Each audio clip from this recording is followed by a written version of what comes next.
जाएगा। Rule number 25 कल की क्लास में वर्ब रूल नंबर 24 तक करा के जा चुकी हूं। रूल नंबर 25 कह रहा है एंड की मदद से, देखो स्क्रीन के ऊपर आपको दिख रहा है, एंड की मदद से जब भी दो अलग अलग नाउन को जोड़ोगे आपने वर्ब लेके चलनी है प्लूरल। कई बार बता चुकी हूं नाउन का मतलब है किसी भी चीज का नाम, नाउन का मतलब है किसी भी चीज का नाम। एंड की मदद से जब भी दो नाउन आपस में जुड़ेंगे हमें वर्ब रखनी है प्लूरल। हम कह रहे हैं मोहन एंड सोहन, आर आएगा। हम कह रहे हैं पिंकी राजू एंड मोहन, तो भी आर आएगा। एंड की मदद से दो नाउन जुड़े तो वर्ब कैसी आ गई, प्लूरल आ गई। लेकिन इंग्लिश में ना जहां रूल बने वहां उन्हें ना मानने वाले भी बने, जिन्हें हम कहते हैं एक्सेप्शन, जिन्हें हम क्या कहते हैं, एक्सेप्शन। एक्सेप्शन को हिंदी में कहा जाता है अपवाद, यानी वो शब्द, वो लाइनें, वो सेंटेंस जो इस नियम को स्वीकार नहीं करते। नियम कह रहा है जी एंड से दो सब्जेक्ट जोड़ोगे वर्ब प्लूरल आएगी, एंड की मदद से दो सब्जेक्ट जुड़ेंगे तो वर्ब प्लूरल आएगी। लेकिन एक्सेप्शन कहता है कि मैं इस रूल को स्वीकार नहीं करता। एक्सेप्शन कहा ही उसे जाता है जो बने बनाए नियम को स्वीकार ना करे, उसे हम कहते हैं एक्सेप्शन। ठीक है, अब इस रूल को ना मानने वाले कौन कौन शब्द हैं देखो स्क्रीन पे आ गए, रंग बिरंगे पूरे एकदम। ब्रेड एंड बटर, एक्सेप्शन कह रहा है ये सारे शब्द जहां भी आएंगे ना वर्ब प्लूरल नहीं सिंगुलर होगी, क्योंकि एक्सेप्शन का मतलब जो रूल से उल्टा चले, एक्सेप्शन का मतलब जो रूल से उल्टा चले। रूल कह रहा है एंड से दो नाउन जुड़ेंगे वर्ब प्लूरल आएगी, लेकिन एक्सेप्शन क्या कह रहा है कि मैं तो वर्ब को सिंगुलर लूंगा। और एक्सेप्शन है कितने, ये सारे के सारे अपवाद हैं। अब इन सबके मीनिंग बता रही हूं, ध्यान से सुनते रहना। ब्रेड एंड बटर, दाल रोटी को कहते हैं, एक ही चीज मानी जाती है इसलिए verb singular. Horse and carriage, घोड़ा गाड़ी को कहते हैं, ये भी एक ही चीज मानी जाती है इसलिए verb singular. Sum and substance, निचोड़ को कहते हैं, कंक्लूजन को कहते हैं, किसी बात के सारांश को कहते हैं, उसके लिए वर्ब सिंगुलर। राइस एंड करी हिंदुस्तानियों की डिश है, आप कढ़ी चावल के नाम से इसे घरों में बना के खाते हो, तो एक डिश का नाम है इसलिए verb singular. Rise and fall, rise है चढ़ना और फॉल है गिरना, जिसको आप साधारण भाषा में कहते हो जीवन के उतार चढ़ाव तो चलते रहते हैं, जीवन के उतार चढ़ाव तो चलते रहते हैं, तो उस लॉजिक से rise and fall. Long and short एक फ्रेज है बच्चों, और फ्रेजेस के ना शाब्दिक अर्थ नहीं होते, शब्दों में छुपा हुआ अर्थ होता है फ्रेज का। तो उस लॉजिक से फ्रेज का हम लॉन्ग एंड शॉर्ट का छुपा हुआ अर्थ ये निकलता है किसी पर छुप छुप के हंसना। ऐसा नहीं है डायलॉग मारते हैं और छुप के जो है बच्चे हंसने लग जाते हैं, तो उसको कहते हैं long and short. Ins and outs होता है किसी चीज के बारे में पूरी जानकारी होना। ये ईडियम या फ्रेजेस हैं जितने भी बोर्ड पे हैं, इसलिए इनके शाब्दिक मीनिंग नहीं है, शब्दों में छुपे हुए मीनिंग हमें निकाल करके समझने हैं। तो इन्स एंड आउट्स का छुपा हुआ मतलब है डिटेल, किसी चीज की पूरी जानकारी होना। इन यानी अंदर से और आउट यानी बाहर से, यानी किसी को अंदर बाहर दोनों तरफ से आपने जान लिया है, तो वो है इन्स एंड आउट्स। ये सारे के सारे वर्ब को सिंगुलर लेंगे क्योंकि ये एक्सेप्शन है। कमिंग एंड गोइंग का मतलब है आनी जानी चीजें, वही बात है, सुख दुख आने जाने हैं, दुख है तो ये भी एक दिन जाएगा, सुख है तो ये भी एक दिन जाएगा, तो कमिंग एंड गोइंग आना जाना।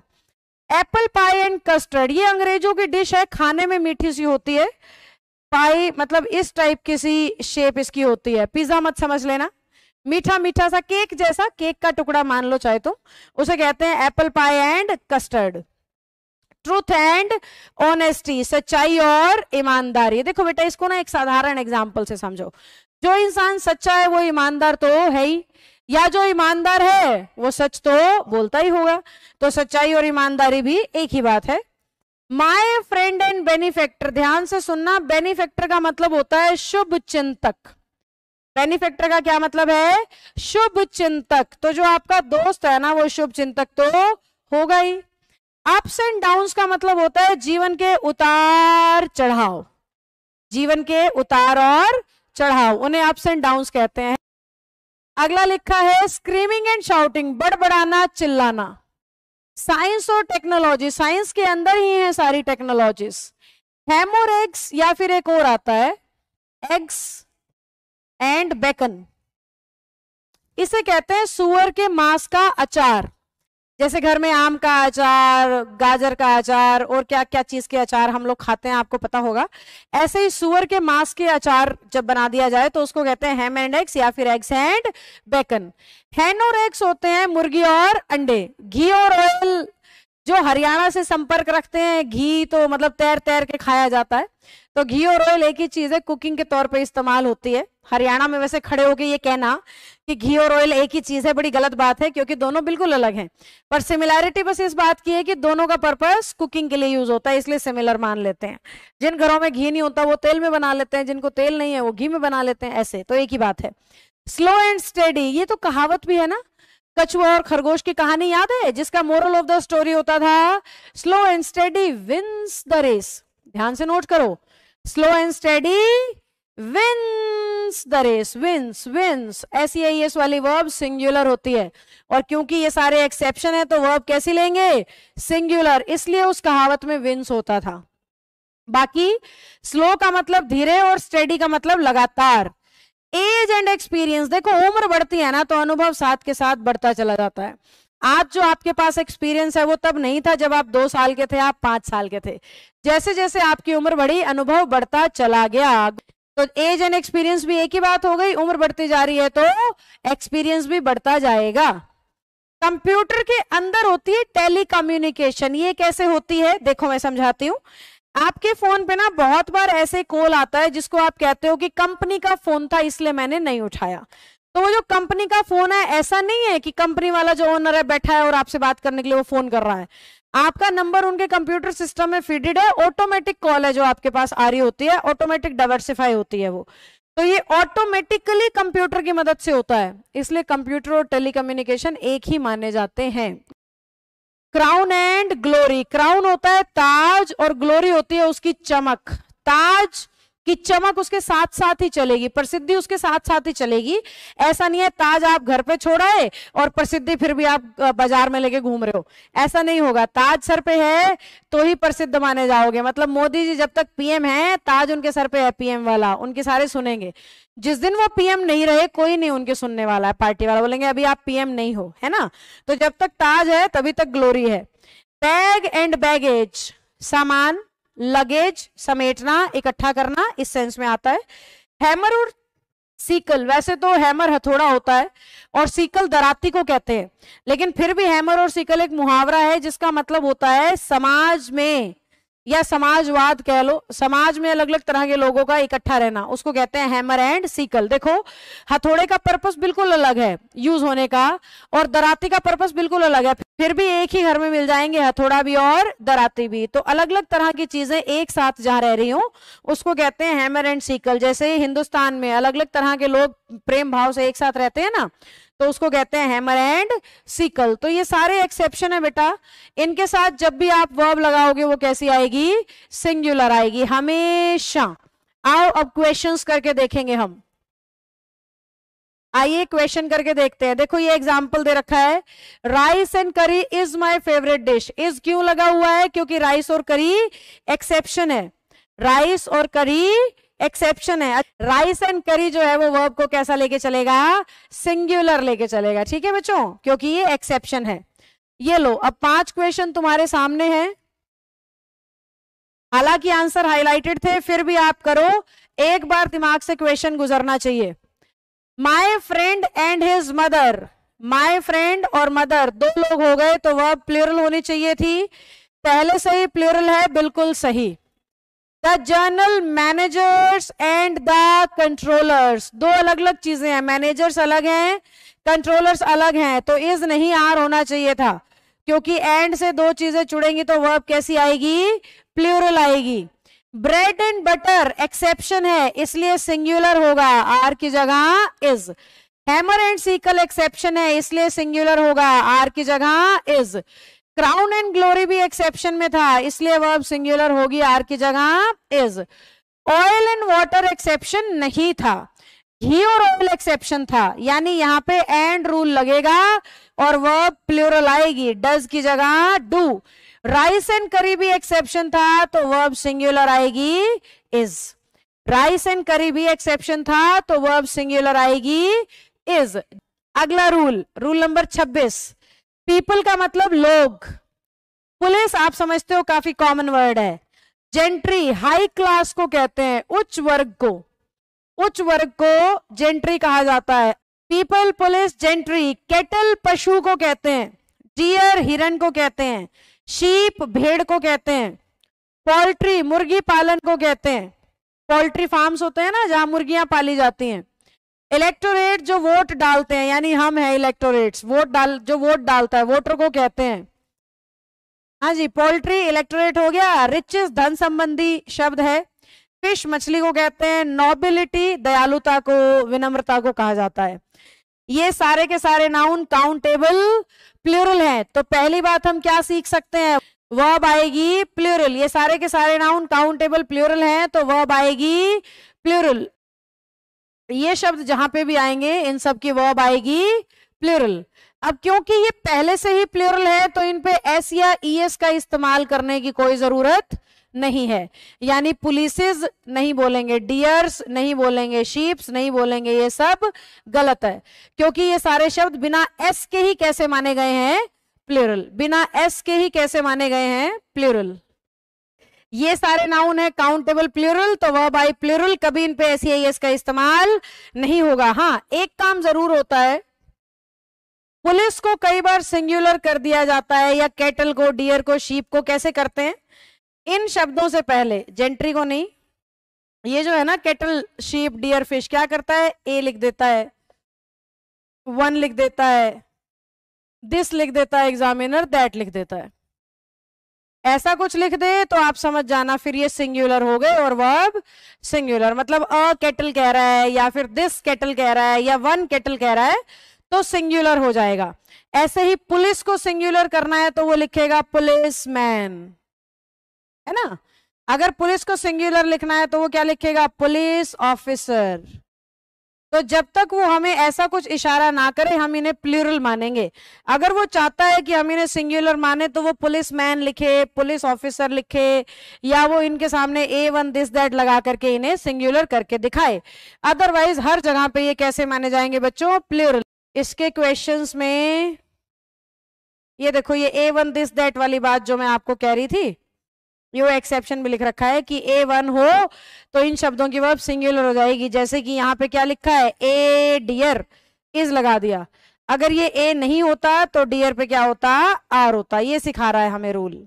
आओ अब क्वेश्चंस करके दिखाओ मुझे। ये लो, कोई बात नहीं, आंसर हाईलाइट होने से कोई फर्क नहीं पड़ रहा है, क्योंकि सिर्फ हाईलाइट कर रखा है, आएगा क्या ये नहीं बता रखा, वो मैंने हाइड किया हुआ है। फर्नीचर घर में टेबल, चेयर, कुर्सी को कहते हैं। कटलरी कांच का काटने वाला सामान, जैसे कांच का चाकू हो, या कांच की चम्मच हो, या कांच का फॉक, काटा आता है फ्रूट खाने के लिए, उसको हम कटलरी कहते हैं। लगेज सामान को कहा जाता है, लगेज सामान को कहा जाता है। पोएट्री कविता लिखने की कला को कहते हैं। वर्क काम को कहते हैं। एडवाइस सलाह को कहते हैं, जो आपको मिलती रहती होंगी। ब्रेड अंग्रेजों की भाषा में रोटी को कहते हैं। डेब्रिस कचरे को कहते हैं। चौक तुम्हें पता ही होगा, चूने का पत्थर या वो चूना, ऐसा आटा सामान एकदम पिसा हुआ चूरण सा, उसको भी चौक कहते हैं। रबिश कचरे को कहते हैं। ब्रिक स्टोन ईंट और पत्थर। क्रॉकरी कांच के बर्तनों को क्रॉकरी कहा जाता है, जैसे कांच की प्लेट, कांच के ग्लास, कांच की कटोरी, उन सबको क्रॉकरी, कांच के बर्तन। सीनरी दृश्य को कहते हैं। बैगेज सामान को कहते हैं। पोट्री मिट्टी के बर्तन बनाने की कला को कहते हैं। इंफॉर्मेशन सूचना को कहते हैं। सोप वो जो तरल होता है ना, तरल जिससे साबुन, लिक्विड केमिकल, उसको सोप कहते हैं। घर पे जो हम खरीद के लाते हैं वो साबुन के टुकड़े, साबुन के पीसेस या साबुन के केक्स कहलाते हैं। अपरेटस बर्तन को कहते हैं साइंस की भाषा में। पेंसिल वो जो पेंसिल के अंदर, जैसे ये तो पेन है, पेंसिल बाहर से तो लकड़ी होती है, उसके अंदर एक ब्लैक कलर का डला होता है ना, चारकोल टाइप, उसको पेंसिल कहते हैं बेसिकली। पर हम उस ब्लैक, क्योंकि बाहर से वो वैसा हो तो इसलिए हम उसको पूरे को पेंसिल बोलने लगते हैं। लेकिन वो जो पेंसिल के अंदर डला होता है ना, ऐसे लंबा सा एक सिक्का सा तीला सा टाइप का, उसको बेसिकली पेंसिल कहते हैं। इक्विपमेंट औजारों को कह देते हैं। ज्वेलरी जो महिलाएं इस्तेमाल करती हैं, गले में, नाक में, हाथ में ऐसे अंगूठी पहनना। अब मेरे को मत पूछना कि आप महिला नहीं हो क्या। फिर मैं इस मामले में महिला नहीं हूं। मैंने जीवन में कभी वो रिंग विंग और गले में वो झुमके पुमके जो हैं वो मैंने कभी नहीं पहने हैं, और मेरे को शौक भी नहीं है। फ्रेंकली स्पीकिंग ऐसा नहीं है मेरे को कोई अफसोस है अरे मैं पहन नहीं पा रही। मुझे गोला ना खाने का पक्का अफसोस है, मेरे को ज्वेलरी नहीं पहनने का कोई अफसोस नहीं है। I am just saving my time, है ना। वो अगर मुझे रोज ऐसे ताम झाम करके तैयार होना हो, कितना समय लगेगा। इंस्टीड मैं 10-8 लाइन किसी किताब से पढ़ लूँ ना, तो वो मेरे ज्यादा काम आएंगी। तो ज्वेलरी वही है जो महिलाएं इस्तेमाल करती हैं। वैसे ये लाइन गलत हो गई, आजकल पुरुष भी इस्तेमाल करते हैं। मेरे पास जवान बच्चे आते हैं कॉलेज के, लड़के भी गले में चेन पहनते हैं, अंगूठियां पहनते हैं, अभी तो कान में भी पहनने लगे हैं भाई, एक आधा तो नाक में भी पहनने लगा है। तो इस मामले में पुरुष महिला एक समान, सबको ज्वेलरी से हो गया है प्यार। चलिए, तो ज्वेलरी आप समझ गए मेरे ख्याल से। हेयर जो अभी अपने सरों पे सलामत है, देखो ये हेयर है। ये सारे नाउन जो मैंने लिख रखे हैं ये अनकाउंटेबल हैं, और पिछले 5-6 दिन से आप मेरी बातें सुन रहे हो, तो आज तक कम से कम 20 बार तो मैंने पक्का बोल दिया होगा अनकाउंटेबल नाउन हमेशा सिंगुलर होते हैं। अनकाउंटेबल नाउन हमेशा सिंगुलर होते हैं, यानी इन पे एस का इस्तेमाल नहीं होगा, और वर्ब कैसी आएगी, सिंगुलर। तो जहां पे भी नाउन अनकाउंटेबल होता है उस पे एस नहीं लगता और वर्ब आती है सिंगुलर। हालांकि एक तरीका और है, ध्यान से सुनना। अगर एग्जामिनर इसके पहले लिख दे पार्ट्स ऑफ, इनमें से किसी भी शब्द के पहले वो लिख दे पीसीज ऑफ। पीसीज ऑफ वैसे आजकल आता नहीं है तो मैंने छोड़ दिया, पीसीज ऑफ आप चाहो तो नोट कर लो। या फिर वो लिख दे sets of, SETS sets. Parts of, sets of, वो लिख सकता है केक्स ऑफ। साबुन के जर्नली टुकड़ों को केक्स कहा जाता है। इस तरीके के शब्द लिख के ना इनको बहुवचन में बदला जा सकता है, पर इसका मतलब ये नहीं है कि इन शब्दों पे SES आएगा। उस केस में भी इनकी वर्ब प्लूरल हो जाएगी बस। तो अगर आप parts of, sets of, cakes of, PCs of ऐसा कुछ लिखते हो तो वर्ब प्लूरल हो जाएगी। अदरवाइज हर केस में वर्ब कैसी रहेगी, सिंगुलर रहेगी, क्योंकि ये सारे कैसे नाउन है, अनकाउंटेबल, तो SES का इस्तेमाल भी नहीं होगा। ठीक है बच्चों, SES का इस्तेमाल भी नहीं होगा। बड़ी अच्छी बात है, इल्सा होना भी नहीं चाहिए। चलो देखो क्या लिखा इसने, द सीनरी। सीनरी हमारी लिस्ट में था, वर्ब होनी चाहिए सिंगुलर, लगा रखी है। तो हमें बस यही चेक करना है, लिस्ट का शब्द चेक करना है और वर्ब चेक करनी है। आओ प्रैक्टिस पे चलते हैं। फर्नीचर पे SES का इस्तेमाल कभी भी नहीं हो सकता, हालांकि ऑल लगने की वजह से हैव बिल्कुल सही है। मैनी आर्टिकल्स ऑफ लगेज होना चाहिए, हालांकि मैनी आर्टिकल्स की वजह से वर्ब बिल्कुल सही है। The book being written in simple language is suitable for children as it contains many good. अरे वाह, बड़ा ही शानदार क्वेश्चन है, नजर मेरी तरफ रखना। यहां पे आप लोगों ने सोचा होगा कि एडवाइस लिस्ट में था तो SES हटा देते हैं, और क्योंकि आंसर की में हाईलाइट भी कर रखा है तो आपको लग रहा होगा सही है, जबकि एडवाइजेज यहाँ पे सही है, SES हटाने की जरूरत नहीं है। क्यों मैम, ध्यान से सुनो। एडवाइस का मतलब होता है सलाह। बड़ी मजेदार चीज सिखाने वाली हूं आज, अपने घर के आसपास दोस्तों को बताना, उन्हें पता नहीं होगी। कोई भाई बहन, छोटा भाई बंधु, चाचा काका ताऊ के कोई बच्चे, उनको सिखाना ये चीज। और अगर एडवाइजेस लिख दिया जाए ना तो इसका मतलब सूचना हो जाता है। मेरे ख्याल से बड़ा हुआ आना चाहिए, मैं श्योर नहीं हूं। उसका मतलब सूचना हो जाता है। तो एडवाइजेज सूचना, एडवाइज सलाह। अब अपने क्वेश्चन को देखो जरा, किसकी बात कर रहा है, बुक की। बुक हमें सलाह नहीं, बुक तो हमें इंफॉर्मेशन ही देती है। एडवाइजेस का मतलब इंफॉर्मेशन ही होता है। तो फिर एरर क्या है मैम, एरर ये है मैनी गुड पीसीज ऑफ और ऐड हो जाए तो अच्छा हो जाए। अदरवाइज जो आपका मैनी गुड के आगे एडवाइजेस शब्द है वो फिलहाल ठीक है बुक की वजह से। एडवाइस का एस हटाने की आपको कोई जरूरत नहीं है। बहुत सारे बच्चों ने लिखा था एडवाइस होगा, नहीं, एडवाइजेस का मतलब इंफॉर्मेशन है और बुक का काम इंफॉर्मेशन देना ही है। तो उस लॉजिक से एडवाइस का एस बिल्कुल सही है, कोई एरर नहीं है। तो ये नई चीज सीखो, एडवाइस सलाह और एडवाइजेस सूचना।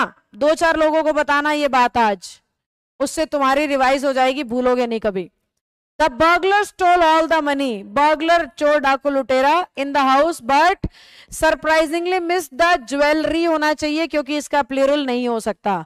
इसमें सीनरी होना चाहिए क्योंकि इसका प्लूरल नहीं हो सकता। इंफॉर्मेशन का एस हट जाना चाहिए क्योंकि इंफॉर्मेशन तो अपने आप में ही प्लूरल है बिना एस लगाए, बिना एस लगाए। समझ गए बच्चों?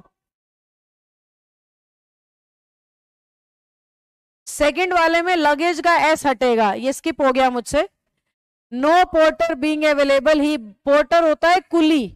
No porter being available all his luggage himself, as remove हो जाएगा। लगेज अपने आप में प्लूरल है, उसे एस की कोई जरूरत नहीं है। आइए अगले रूल पे चलते हैं। न्यूज खबर को कहते हैं। मीजल्स और शिंगल्स साइंस की बीमारियां हैं, चेचक और खसरा। वैसे लाइन गलत है मेरी, साइंस की बीमारियां नहीं है, स्किन की बीमारियां हैं। साइंस में पढ़ाया जाता है चेचक और खसरा। मम्प्स, कान के नीचे यहाँ गले के एरिया में सूजन हो जाती है, यहाँ पे ऐसे गांठें हो जाती हैं दोनों ओर, उसको मम्प्स कहते हैं, ये भी साइंस में बीमारी है। सिविक्स नागरिक शास्त्र कहते हैं। कभी स्कूल के जमाने में आपने एसएस अगर पढ़ी होगी तो इतिहास, भूगोल, नागरिक शास्त्र ये पढ़ाया गया होगा, तो नागरिक शास्त्र कहते हैं सिविक्स को। स्टैटिस्टिक्स बीकॉम के जो बच्चे हैं, आप में से किसी ने की है तो बीकॉम में सब्जेक्ट के तौर पे आता है।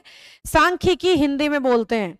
पॉलिटिक्स हमारे देश में चलती ही रहती है, आप समझते होंगे, घरों में भी चलती रहती है, आस पड़ोस में भी चलती रहती है। यूनाइटेड स्टेट्स ऑफ अमेरिका भी आप समझते होंगे। बिलियार्ड्स ना एक गेम का नाम है जिसमें एक चकोर सी इसी सी शेप की ग्रीन कलर की टेबल होती है और उस पे बॉल होती हैं और लंबी लंबी स्टिक से जो है लोग मार मार के बॉल्स को खेल रहे होते हैं। रिकेट्स पे बीमारी है, साइंस में आप समझते होंगे। माइल्स को मील कहते हैं, मील 5 मील पैदल चला, 10 मील चला, वही वाला। फिजिक्स सब्जेक्ट का नाम है, मैथमेटिक्स सब्जेक्ट का नाम है, इकोनॉमिक्स सब्जेक्ट का नाम है। इनिंग्स होती है क्रिकेट की पारी। क्रिकेट में कहते हैं ना कितनी पारियां खेली उसने, उसको इनिंग्स कहते हैं। डोमिनोज तो ब्रांड नेम हो चुका है, समझते हो। ड्रॉट्स के सेंसेस बदल जाते हैं जरूरत के हिसाब से। एक कॉमन सेंस जो है वो सूखा पड़ने के सेंस में आप याद कर सकते हो। ये सारे जो शब्द है ये सारे के सारे अनकाउंटेबल नाउन है। ये सारे कैसे हैं?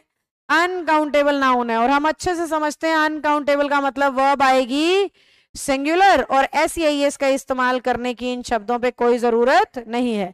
यानी दोबारा से न्यूज़ करने की कोई जरूरत नहीं है, मीजल्स करने की कोई जरूरत नहीं है, ना तो इन पे एस का इस्तेमाल होगा। उसमें आर भी था तो इज आएगा, बबीता मेरा ध्यान नहीं गया होगा बेटा, सीनरी के लिए इज आएगा पक्का, डोंट वरी। हाँ जी, ये सारे नाउन अनकाउंटेबल हैं और वर्ब कैसी आएगी? सिंगुलर। ये सारे नाउन अनकाउंटेबल हैं और वर्ब कैसी आएगी? सिंगुलर आएगी। तो इन शब्दों को आपने याद रखना है, जो प्रैक्टिस से याद हो जाएंगे। कोई नया बच्चा हो तो घबराए ना, हर दिन कहती हूँ, धीरे धीरे प्रैक्टिस से ये शब्द आपको याद होने शुरू हो जाते हैं। तो ये सारे शब्द जहां भी दिखेंगे आपको वर्ब सिंगुलर रखनी है और इन पे एस का इस्तेमाल नहीं करना है। हालांकि इसमें से कुछ शब्द ऐसे हैं, जैसे ये जो सब्जेक्ट के नाम है ना, ध्यान से सुनना, किसी की नजर हट गई हो तो थोड़ा अटपटी सी बात बताऊंगी, काफी इंपॉर्टेंट बात बताने वाली हूं। मार्कर चेंज कर लेती हूं, ध्यान से बोर्ड पे देखते रहना। जितने भी सब्जेक्ट हैं अगर उनके पहले लिखते हो his, my, your, her, their, ऐसा कुछ भी आप ऐड करते हैं तो फिर इनके साथ जो वर्ब आएगी ना वो प्लूरल हो जाएगी। ध्यान दो मेरी बात की तरफ। अगर आप कहते हो माय मैथमेटिक्स, आर आएगा। आप कहते हो हिज फिजिक्स, आर आएगा। आप कहते हो देयर इकोनॉमिक्स, आर आएगा। पर अगर इनमें से कोई भी शब्द नहीं है तो ये हमेशा सिंगुलर रहेंगे। तो ध्यान से अपने पेपर में चेक करना है। ये आ गए क्वेश्चंस तुम्हारे सामने। मैथमेटिक्स सब्जेक्ट का नाम है तो वर्ब सिंगुलर। हिज लगने से कहा था ना वर्ब प्लूरल हो जाएगी, इज का आर। अगला देखो, you will surely get tired if you take another. ये पिछले रूल में मैंने तुम्हें सिखा दिया, अनदर सिंगुलर होता है तो माइल का एस हटाना पड़ेगा। बिलियार्ड तो हमेशा एस के साथ ही आता है तो यही एरर है। देखो नो एरर, आंसर गलत है। ये बिलियार्ड पे एस लगाना चाहिए हमेशा। ए लगने की वजह से भी माइल का एस रिमूव हो जाएगा, ये एरर है। मैं पांचों रिपीट कर देती हूं दोबारा। मैथमेटिक्स सब्जेक्ट का नाम है, इसलिए वर्ब सिंगुलर, आर की जगह इज। अगर किसी सब्जेक्ट के नाम पे माय और योर हिज हर लिख दोगे तो वर्ब प्लूरल हो जाएगी। क्यों? क्योंकि अगर मैं कह रही हूं मेरा मैथ्स, तो मैं सब्जेक्ट के साथ साथ अपने मैथ की बुक्स, मैथ्स का ज्ञान, मैथ्स का एक्सपीरियंस सबकी बात कर रही हूं, इसलिए वर्ब प्लूरल हो जाती है। मेरी मैथ की कैलकुलेशंस की भी बात कर रही हूं, इसलिए बहुत सारी चीजें दिखाने के लिए वर्ब प्लूरल हो जाती है। तीसरे में मैंने कहा कि अनदर की वजह से माइल का एस रिमूव हो जाएगा। ये हमने कल या परसों की क्लास में सीखा था कि अदर प्लूरल होता है और अनदर सिंगुलर, तो उस लॉजिक से माइल का एस हट रहा है अनदर की वजह से। ऐसे ही बिलियार्ड तो कभी बिना एस के यूज ही नहीं होता, तो एस निश्चित तौर पे आना चाहिए था। बिलियार्ड सी तो शब्द है। और अ 2 माइल्स वॉक, अ 2 माइल होना चाहिए, ए लगने की वजह से माइल का एस रिमूव हो जाएगा। चलो अब बताओ, मैंने सारा दोबारा रिपीट कर दिया।